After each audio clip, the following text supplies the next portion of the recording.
Arise, Bowman! Hey everyone, Templar74 here with another Yu-Gi-Oh video, and today's Yu-Gi-Oh video will be an episode impression regarding the latest episode of Yu-Gi-Oh VRAINS, episode 57, and I gotta say, this episode was the first time since VRAINS began I was left at a loss for words at the end of the episode. What else can I say? I just did not know what to say at the end of this episode.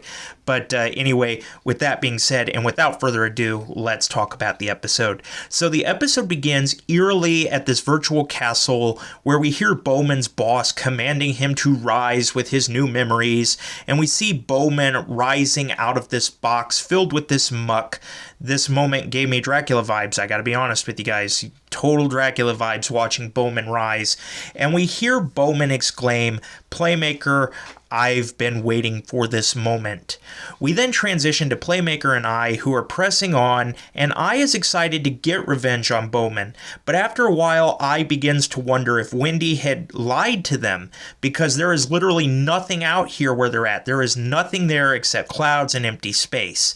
That is until these giant hands rise out of the clouds before a giant stone statue pops up with Bowman and Haru, as a second statue pops up and a master duel materializes between these two statues, and Bowman ends up challenging Playmaker to a duel. However, rather than saying, "I want your Ignis, I want Bowman keeps his demands from Playmaker a secret, while Playmaker of course wants Jin's consciousness. The duel then begins with Playmaker fully expecting Bowman will use the same strategy as before, but he's quickly proven wrong when Bowman makes the first move and, using his Hydrodrive deck, manages to link summon Flame Hydrodrive. Good thing this isn't Soul Burner, but I digress.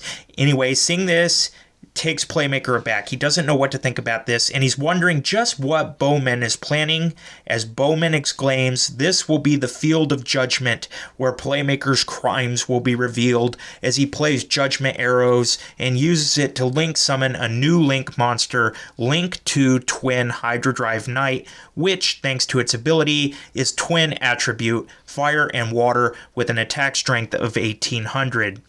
Bowman then tells Playmaker he will win because he knows his thoughts as if they were like his own, and he sets two cards and ends his turn.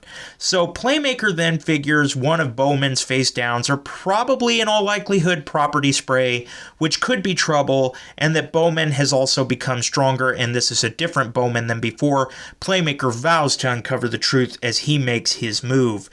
And Playmaker makes his first move by link summoning Link Kuribo and special summons Cyverse White Hat before he link summons Link 2 Update Jammer, a wind attribute.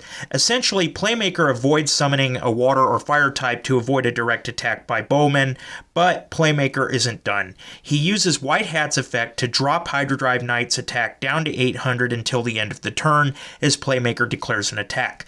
But Bowman uses Judgment Arrow's effect to double Hydrodrive Knight's attack, but Playmaker uses Update Jammer's other effect, and that is when a Cyberse battles, all other effects are negated, raising Hydrodrive Knight's attack back to normal, which at face value doesn't make a lot of sense because it lowers the damage that Bowman will take, but Update Jammer has another effect which allows Playmaker to deal 1,000 points of damage to Bowman, dropping his life to 2,800. And before I talk about the duel just a little bit more, essentially this entire duel is basically a chess match. It's Playmaker makes a move, Bowman counters it. Bowman makes a move, Playmaker counters it, etc., etc. But yeah, that's pretty much the vibe of the duel, but again, side discussion. Back to the duel. Bowman then activates his Property Spray trap card, much to Playmaker's expectations, so he plays his counter trap, Arrow Break, which negates and destroys it. But Bowman knew that Playmaker would do that, like I said before, chess match here. And with Property Spray destroyed and Playmaker's counter trap used up, Bowman plays his second trap, Hydrodrive Cycle, which can only activate if his spell or trap cards are destroyed, much to everyone's amazement, including Haru and especially Playmaker and I.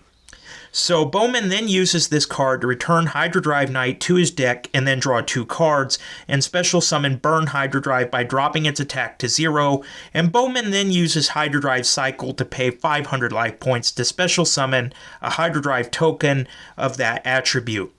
This makes Playmaker realize that he is in the palm of Bowman's hand at this point, as Bowman Link summons Hydrodrive Knight again and takes the attribute of Wind and Fire, which negates Update Jammer's effect and attacks Playmaker, but when Playmaker tries to stop him, Bowman counters and drops Playmaker's life to 3,200, making Playmaker, quote, look pathetic to Bowman. And when Playmaker asks, who is Bowman? Who is he? Bowman makes a revelation. And oh my god, Bowman's revelation. Okay, this is where the episode took the most bizarre twist ever. And this is where the episode was just kind of like, okay, this just got epic and so crazy and so out there, you just can't really describe it. So anyway, Bowman's revelation. Okay, so Bowman reveals that he is a victim of the Lost Incident. Now, again, before I continue, I must stress that in all likelihood, this is probably just the new memories that he was implanted with, but either way, it doesn't subtract from the head shrinker that Bowman is about to reveal. And Bowman reveals that the reason he's able to counter and think like Playmaker is because he's the real Yusaku Playmaker, telling Playmaker that during the Lost Incident, a backup of him was created, and due to an accident, the real Yusaku Playmaker, or Bowman, got trapped in the digital world, while the copy of Playmaker slash Yusaku, the current one, our Playmaker Yusaku, is the copy created on the digital world, essentially a fake Playmaker and Yusaku. And basically, he goes on to say that this fake Playmaker Yu took over the real Playmaker's body, and Bowman was there to get revenge and reclaim his body as the true Playmaker. And I and Playmaker just don't know what to say at this point. Jaws are all dropped all the way around.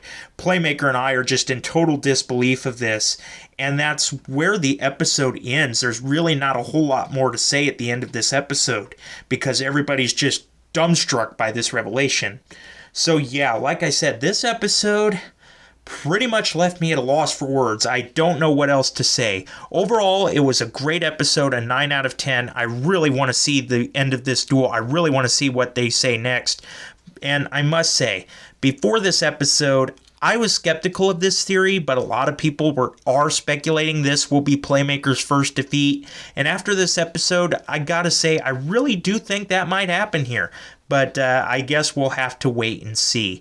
But anyway, everyone, like always, let me know what you guys thought about this week's episode. Did you love it? Did you hate it? Did you think it was just there? Do you think Playmaker will lose this duel? Just what are your thoughts about the episode overall?